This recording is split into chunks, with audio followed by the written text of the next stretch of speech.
makanan yang halal yang terjaga itu ketika punya keturunan itu juga menurunkan orang-orang yang baik.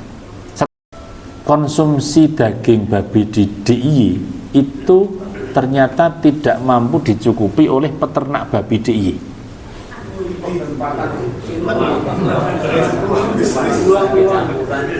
Jadi tiap hari itu corone negara ngimpor loh, Jogja itu ngimpor daging babi.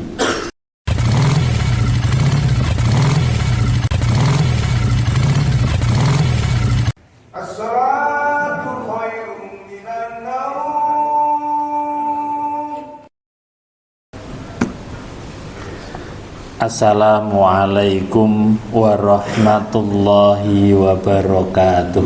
Waalaikumsalam warahmatullahi wabarakatuh. Lindungake serius le jawab nggih mantep. Arang ya isih bar subuh nggih. Alhamdulillahirabbil alamin. Alhamdulillahilladzi arsala rasulahu bil huda wa dinil haq liyudhhirahu 'alad dini kullih wa kafa billahi syahida. Asyhadu an la ilaha illallah wahdahu la syarikalah wa asyhadu anna muhammadan abduhu wa rasuluh la nabiyya wa la rasula ba'dah. Takmir Masjid Al-Mujab yang saya hormati, gandeng ngomong adoh-adoh bosone sing nasional ya. Ikut tuntunan Rasulullah, kita memulai majelis ini dengan bersyukur kepada Allah. Alhamdulillah. Alhamdulillah sampai pagi hari ini Allah masih memberikan kita umur yang panjang. Kita masih dihidupkan kembali setelah tadi malam kita dimatikan sementara waktu. Apa iya kita dimatikan? Iya. Karena doa kita setelah bangun tidur saja itu sudah menjelaskan. Alhamdulillahilladzi ahyana ba'dama amatana wa ilaihi nusyur. Alhamdulillah, segala puji bagi Allah alladzi ahyana, yang telah menghidupkan kami ba'dama amatana, setelah mematikan kami. Loh, pun ngaku to nek bar dipateni. Ini rak tes diuripke meneh, Mas. Ya. Jadi orang yang meninggal dunia, orang yang tidur itu ruhnya di dalam genggaman Allah. Allah menyatakan itu. Kalau Allah menghendaki iki kuotane isih suwe, nah, diculke melih gerigah terus saged ngegas dugi jaga mangsan.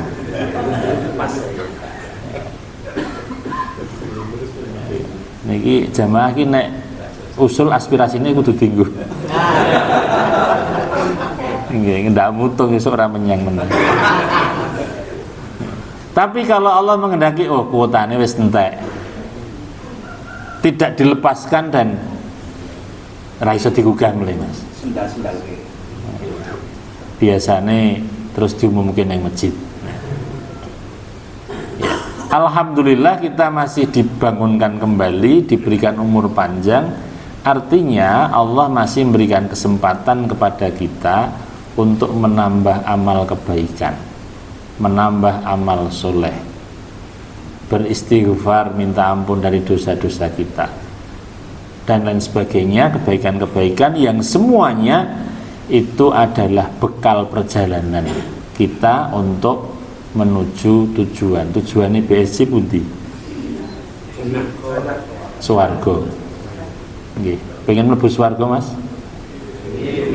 Nggih. Kesusu mboten? Yeah. Ya. Jadi yang pertama bersyukur. Itu sudah menjadi ya syariat, tuntunan, contoh memulai majelis ilmu, majelis iman Bahkan mau berdoa, mau mengakhiri doa itu diakhiri dengan syukur. Yang kedua, juga tidak lupa Nabi menuntunkan kita untuk membaca sholawat, mendoakan beliau. Maka marilah kita minta kepada Allah mudah-mudahan segala kebaikan, kemuliaan, kebahagiaan, kesejahteraan di dalam bahasa agama kita, sholawat dan salam, selalu Allah berikan kepada beliau junjungan kita Rasulullah Muhammad Sallallahu Alaihi Wasallam. Nabi pernah menyampaikan, orang yang tidak mau menjawab sholawat itu sudah cukup disebut dia orang yang bakhil. Jadi kayaknya di sini nggak ada yang bakhil. Kok malah bahlil? Bakhil ya. Maka setiap ada disebut nama Rasulullah Muhammad, kita jawab Sallallahu Alaihi Wasallam. Mungkin ada yang bertanya, Nabi itu kan sudah sangat istimewa. Kalau takwanya paling takwa, imannya paling iman. Kalau nanti di surga itu VIP begitu. Kok isih kondungake? Doa itu nanti sesungguhnya akan kembali kepada kita. Man shalla alayya sholatan sallallahu alaihi biha asyran. Man, barang siapa sholat baca sholawat alayya untukku sholatan satu kali saja, sallallahu alaihi biha, Allah akan membalas bacaan sholawat tadi itu asyran 10 kali lipat. Nah itu. Jadi marilah perbanyak. Nah, saya pernah ditanya, Mas, bedanya sholawat sama sholawatan apa? Sholawat dan sholawatan itu sama-sama doa. Bedanya sholawatan itu sudah menjadi istilah membaca sholawat tapi dikemas dalam bentuk seni musik, ada musiknya. Nah, begitu. Kalau sholawat itu doa. Nah, sholawatan itu ditambahi dengan ada dimensi musiknya, seninya, sehingga itu selain doa juga menghibur. Ada yang senang, ada yang tidak. Yang tidak itu biasanya nanya, terus entuk ora? Ya entuk, ape ora? Nek dibandingin dangdutan ya jelas ape sholawatan sebenarnya. Nah, jamaah yang dirahmati Allah, ini mau kayak pendahuluan ya. Saya ingin membacakan sebuah hadis. Hadis ini nanti bisa dibuka di kitab Hadis Arba'in yang dikumpulkan oleh Imam An-Nawawi. Hadis satu saja ini saya pilih nomor 10 karena ada musafirnya di sini nih. Bismillahirrahmanirrahim. An Abi Hurairah, dari Abu Hurairah radhiyallahu anhu, semoga Allah meridhoinya. Qala, dia berkata, qala Rasulullah sallallahu alaihi wasallam bersabda, Innallaha thayyibun. Innallaha, sesungguhnya Allah itu thayyibun, maha baik. La yakbalu, Allah tidak menerima illa kecuali thayyiban, yang baik-baik.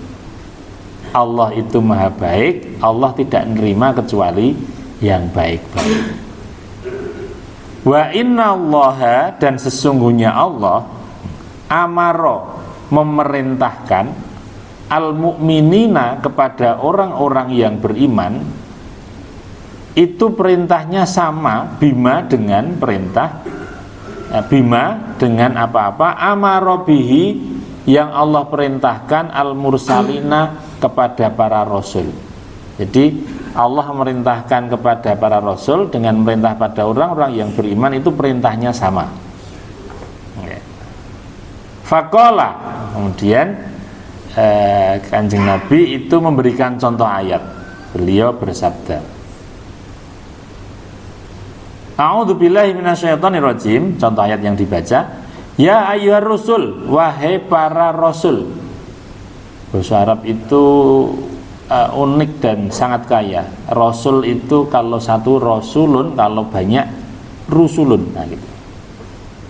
Kitabun itu satu kitab, kalau banyak kitab kutubun. Nah, Indonesia anggere dibaleni akeh.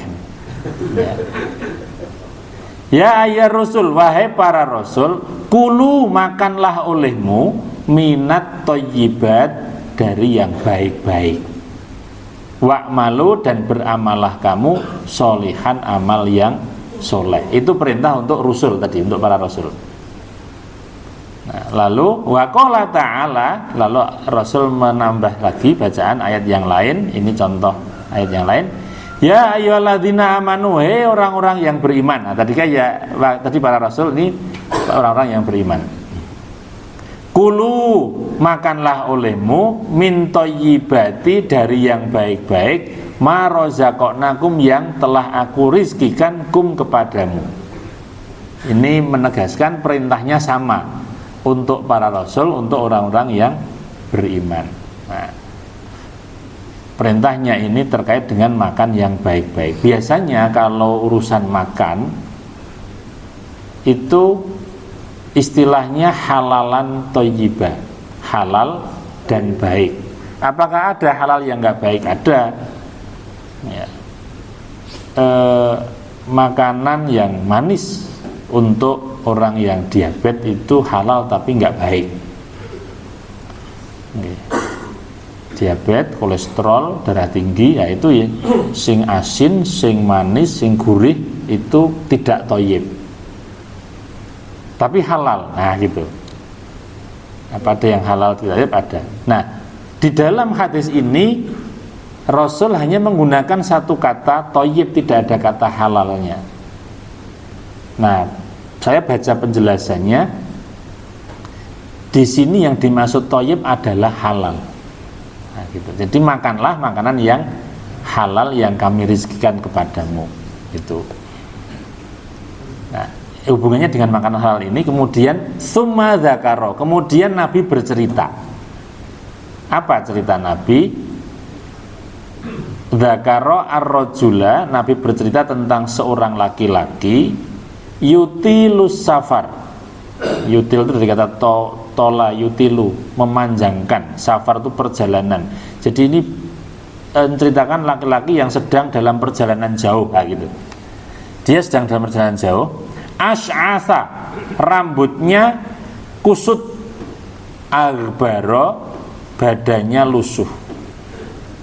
Tidak membayangkan pakai motor ya kalau dulu ini. Dalam kisah ini tidak ada motor. Ya. Perjalanan jauh, rambutnya kusut, badannya lusuh. Yamuddu yadaihi, yamuddu itu memanjangkan, yadaihi kedua tangannya, ilas sama ke langit. Maksudnya itu ndonga, menengadahkan tangan, memanjangkan tangan, ilas sama ke langit. Ya Rabbi, wahai Robku, wahai Robku. Maksudnya dia berdoa, ya Allah, ya Allah. Nah, dalam berdoa itu, wa mat'amuhu haramun, tempat makan dia itu haram. Wa masrobuhu haramun, tempat minumnya juga haram. Jadi wong lanang niki wau sing donga musafir donga, itu dia makan di tempat makannya haram. Wa masrobuhu, tempat minumnya haram. Wa malbasuhu haramun, pakaiannya juga haram. Wa ghudiya, dan dia kenyang, dikenyangkan bil harami, dengan makanan yang haram. Sing dimaam haram, wadai haram, minumnya haram, sing tinggu haram. Nah, Nabi mengakhiri kalimat hadisnya dengan pertanyaan yang nek bahasa Indonesia itu disebut pernyataan retoris, pernyataan sing ora perlu dijawab. Fa anna yustajabu lahu, bagaimana mungkin doanya dikabulkan? Rawahu Muslim, hadis diriwayatkan Imam Muslim. Nabi ingin bercerita kalau orang sedang safar itu dia termasuk waktu yang mustajab untuk doa. Tetapi dalam hadis ini, meskipun dia safar, doanya nggak sampai karena mat'amu haram, masrobu haram, malbasu haram, wa ghudiya bil haram. Dia masuk makanan yang tidak halal, pakaiannya tidak halal. Sementara innallaha thayyibun la yaqbalu illa thayyiban. Allah itu maha baik, tidak menerima kecuali yang baik-baik. Hadis ini bisa kita ambil pelajaran bahwa makanan, minuman, pakaian yang halal itu ikut mempengaruhi sampai tidaknya doa kita kepada Allah. Jadi kalau kita sudah setiap hari dermimil ndonga kok ora kabul-kabul ki po urung pocen ora ya gitu. Kira-kira gitu. Nah, kita perlu mengevaluasi. Jangan-jangan gitu. Ada sebagian yang masuk ke perut kita itu, sebagian itu tidak halal gitu. Ya nggak tahu sumbernya apa yang membuat tidak halal itu, kita paling bisa nelusuri ya masing-masing kita. Oh, lehku dodolan nganggo ngapusi dek ben boyo. Wah, iki aku dibayar utuh nih kok lunga-lunga terus ya. Misalnya. Jadi makanan yang halal, makanan yang haram itu mempengaruhi doa kita kepada Allah sampai dan tidaknya. Fa ana yustajabu lahu, bagaimana doanya akan dijawab wong kayak gitu kan. Nah, zaman yang dirahmati Allah, terus apa makanan dan minuman yang halal dan haram itu? Di dalam agama kita, makanan minuman halal atau haram itu ada dua kategori. Pertama, halal atau haram li dzatihi, karena zatnya, barang iki cen halal, barang iki cen haram. Yang kedua, itu halal atau haram li husulihi, karena memperolehnya. Barangnya halal tapi memperoleh dengan cara yang tidak halal, itu juga jadi tidak halal. Nah, di dalam Al-Quran yang disebut dengan tegas yang tidak halal, ya di Al-Quran yang disebut yang tidak halal saja. Nah, yang disebut halal itu dikebak daftar makanan halal Al-Quran itu. Ya, itu hanya 4. Ya, harrama alaikum al-maitah. 1, bangkai. Bangkai itu bahasa Jawane badang. Badang atau bangkai itu hewan, binatang yang mati bukan karena disembelih. Mbuh ketabrak, mbuh kepidak, mbuh kejepit lawang, mbuh ketutuk, itu bukan karena disembelih, itu disebut bangkai. Meskipun agek tas, tetap bangkai. Nek sapi mas, mana-mana selawe yutoy, agek tis mati, ya bangkai. Ya. Itu jadi ujian kita. Makanya kalau bapak ibu rumahnya di tepi jalan terus melihat pitik ketabrak motor kecil-kecil, yang paling bagus itu terus dijupuk ke lading, terus disembelih, baru kuwi digulai sing duwe. Loh, beneran. Itu daripada mati jadi bangkai, kemudian dilaporkan, Pak, niki wau pitik jenengan ketabrak motor. Sing nabrak pundi pun bablas. Nek niki mboten kula beleh dadi badang ora iso didahar. Nek jenengan ajeng nesu mang nesu sing nabrak. Nah niki insyaallah pun mboten badang wong le mati pun disembelih dadi halal. Nah, termasuk kewan sing langkung larang nggih ngoten, nek duwe sapi kok wis lara terus dibeleh mawon sadurunge mati. Nek bacot mati kita tetep badang mbok larangi kaya ngopo, lemune kaya napa nggih.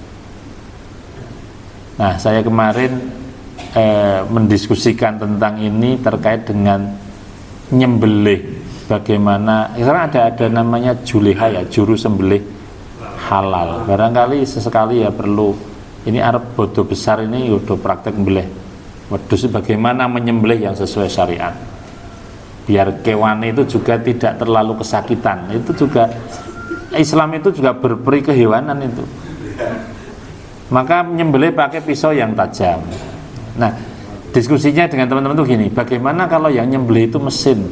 Sekarang itu kan ada itu di tempat penyembelihan itu nganggo ladingnya itu koyo kitiran itu loh. Terus PTM laku. Terus kesampluk ladingnya terus nges. Itu enggak ya? Masuk enggak itu dalam kategori penyembelih sesuai syariat. Boleh nyekleke saklar nganggo bismillah sih piye gitu ya. Nah, itu perlu dikaji secara fikih gitu. Nah, itu yang apa ya, supaya tidak jadi bangkai. Namun demikian, Bapak Ibu, teman-teman semua, ada bangkai yang halal. Satu bangkai ikan dan bangkai belalang. Jenengan nek ajeng dahar walang mboten sah dibeleh. Nggih, rekoso.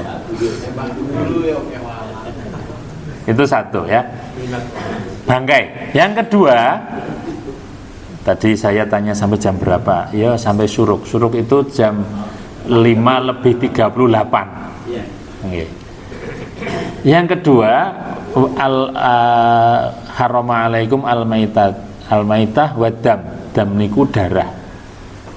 Tenriki darah mengalir, damul masfuh, darah mengalir. Darah mengalir niku nek basa Jawane kerep dijenengke saren atau didih. Jadi beleh pitik, beleh wedhus, terus mancur ketika ditadai. Terus dinengke wae membeku, terus diiris wis kaya ati. Nggih. Nah, ning haram ngoten niku nggih. Niku wau haram. Disebut langsung kali Al-Qur'an. Katanya, saya juga nggak pernah makan itu. Saya nggak terlalu suka daging dan segala macam binatang itu. Katanya itu marai gurih itu. Masuk ke apa sayur atau apa gitu, nggo campuran. Nah, tetapi itu ujian bagi kita bahwa adamul masfuh itu termasuk haramun lidzatihi yang disebut langsung oleh Al-Quran. Kemudian yang ketiga, lahmul khinzir, daging babi. Ini sudah jelas dan sudah sangat terkenal. Bahkan anak TPA sudah tahu nek wong Islam kira entuk maem babi. Terus ana sing takon, "Mas, daging babi nek kulite entuk ora, Mas?" Nek sikile entuk ora, Mas? Ya. Kalau celeng boleh enggak, Pak? Nah, terus ada pertanyaan lagi. Itu kan apa namanya? Karena katanya babi itu karena ada cacing pitanya. Kalau cacing pitanya sudah dihilangkan, masih haram atau enggak? Kayaknya Allah tidak menjelaskan cacing pita itu menjadi faktor atau enggak ada. Jadi memang itu ujian kita. Kalau celeng? Celeng itu masuk kategori babi enggak itu? Itu ya. Ya, nanti urusan mengkategori ini lain waktu enggak pengajian ini jadi bahas babi ya.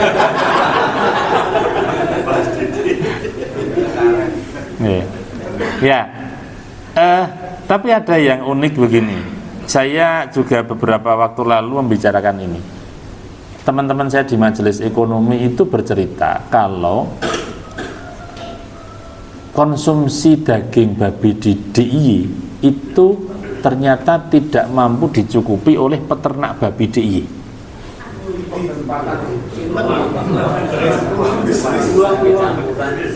Jadi tiap hari itu corone negara ngimpor loh, Jogja itu ngimpor daging babi.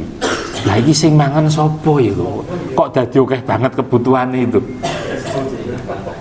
Ya. Atau makanya ini penting untuk kita coba menelusuri. Atau jangan-jangan ada sebagian itu menjadi campuran-campuran. Nah, ini kan jadi nyemelangi banget gitu.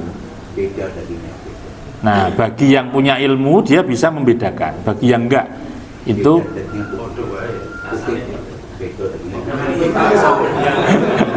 nah wis dadi bakso angel meneh lho. Ya, wallahu alam. Maka ini perlu hati-hati. Jadi kehati-hatian kita ya. Jadi bakso ya alhamdulillah ora ngerti ya.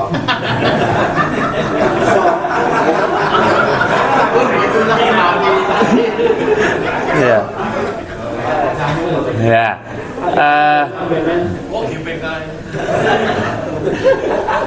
Kita nanti bahas daging babi bisa diolah jadi apa saja gitu ya. Malah jadi ya, ternyata daging babi bisnis yang luar biasa gitu. Nah,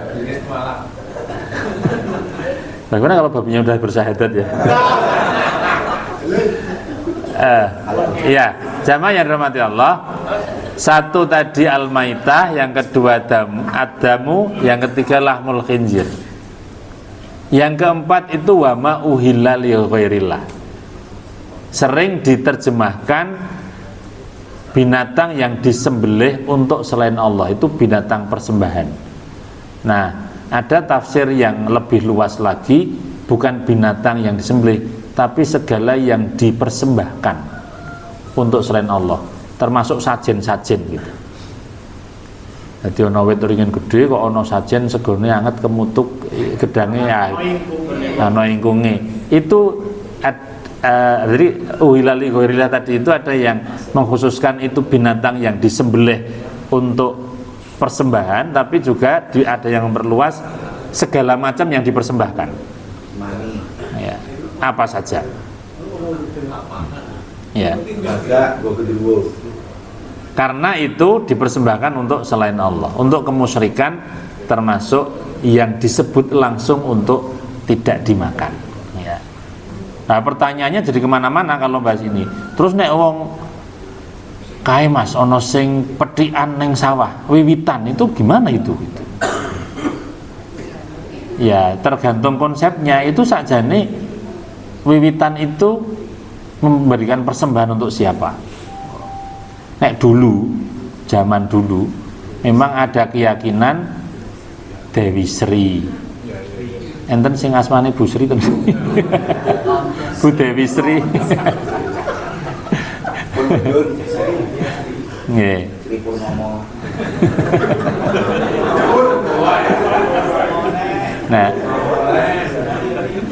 Nah nika sanes Dewi nika nggih. Dados kalau konsepnya itu persembahan untuk selain Allah, ya itu termasuk kategori uhilali ghairillah. Tapi kan bisa jadi konsepnya berubah. Ya. Mboten percaya kali Dewi Sri pun lunga pun mbut gawe. Ya. Jadi kula niku pengin syukuran. Ning gandeng umume wong kene iki nek syukuran pari iki ning sawah, Mas. Dadi lehku syukuran le matur nuwun ro Gusti Allah kuwi tak dum bancane ning sawah ben karo weruh parine sing lemu-lemu. Nah, itu berubah, acaranya mungkin secara kasat mata itu sama, tetapi nilainya sudah berganti. Karena yang niatnya berbeda, yang dituju juga berbeda. Nah, itu ya nggak apa-apa. Tapi kalau terbersit bahwa ini leparine subur kuwi krana sing tunggu ning kene iki, jin sing nunggu sing biyen jenenge Dewi Sri. Saiki mungkin wis dadi putune.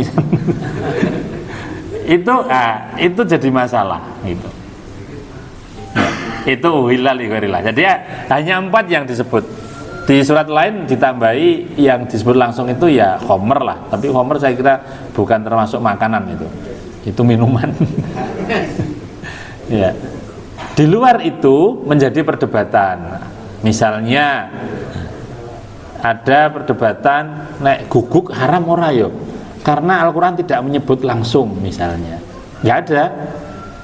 Hurimal kalbu itu enggak ada, itu diharamkan anjing enggak ada. Tetapi keterangan bahwa liurnya anjing itu najis mughaladah gitu, itu kemudian menjadi mafhum muwafaqah apa meneh nek maem daginge, nah gitu. Tapi itu levelnya tafsirnya gitu ya, bukan disebut langsung. Nah, jamaah yang dirahmati Allah, itu yang lidatihi. Nah, kemudian yang kedua itu lihusulihi, barangnya halal tapi mendapatkannya tidak halal. Contohnya le nyolong, pelem itu halal tapi nek le nyolong jadi haram. Korupsi itu kan nyolong kalau ketahuan. Nek ora ketahuan ora jadi korupsi, Mas.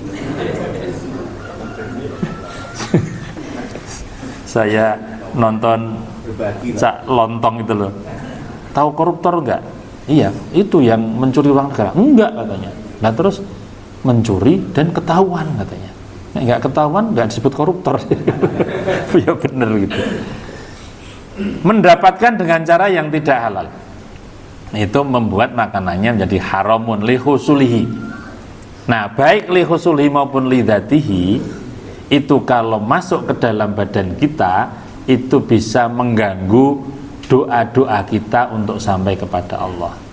Ada hadis yang tegas itu, man nabata lahmun minal haram fannaru aulabi. Man sapa wonge kang nabata tumbuh lahmun dagingi minal haram dari barang haram, fannaru aulabi, dia yang akan dibakar pertama oleh api neraka itu. Jadi monggo saya ngajak kepada diri saya sendiri dan pada seluruh jamaah untuk berhati-hati memilih makanan. Ya. Di luar urusan doa, ya, di luar urusan doa saya tambah lagi, makanan yang halal itu punya dampak yang sangat besar pada perilaku karakter manusia. Teman-teman pernah dengar kisahnya Umar bin Khattab yang belusuan. Saya nyebutnya belusuan yang populer gitu ya. Mboten. Kita zaman itu belum ada gorong-gorong. Belusuan, lalu dia mendengar dialog ibu dan anak penjual susu kambing. Mbokne pengen iki dicampur banyu wae no. Barangnya ming titik kayak awake dhewe iki butuh duit.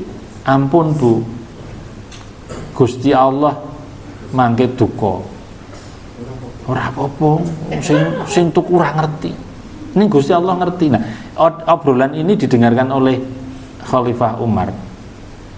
Terus Khalifah Umar itu tertarik, wah iki ana cah wedok kok akhlake apik banget, imane kaya ngene. Dhek wedi Gusti Allah rawani nyampur susu nganggo banyu. Begitu dia pulang kan terus ditawakke ke anaknya Ibnu Umar, kowe tak nikahke ana cah wedok sing imane apik banget. Nah, kemudian nikah. Akhirnya Ibnu Umar itu nikah dengan gadis itu. Di kemudian hari juga akhirnya menurunkan Khalifah Umar bin Abdul Aziz, Khalifah ke-8 Bani Umayyah. Itu terkenal Khalifah yang sangat baik, yang kisahnya yang populer itu kalau dia urusan negara, urusan keluarga dia nggak mau pakai barang negara. Misalnya gini, Umar bin Abdul Aziz itu ceritanya dia sedang di dalam ruangan, kemudian anaknya ngetok pintu. Assalamualaikum ayah, apa le? Ajeng matur, urusan negara apa urusan keluarga? Keluarga. Terus lampunya dipateni, didamu.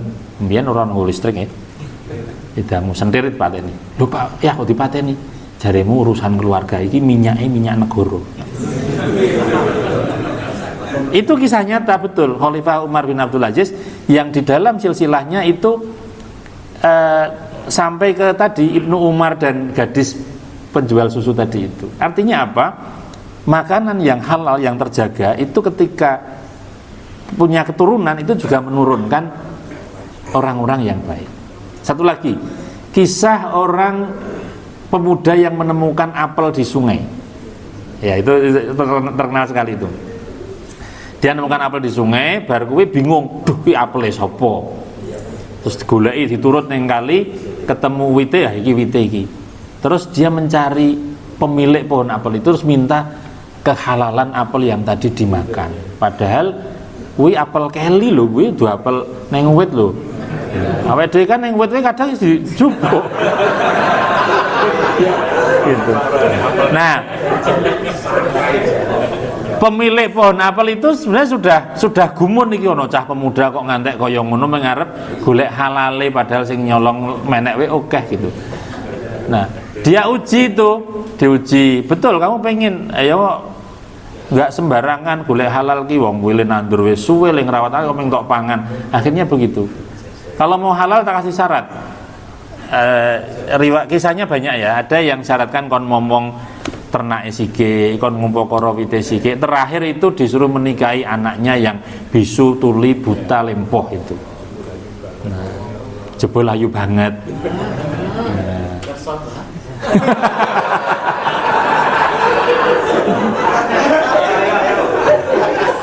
Makan apa dulu Pak?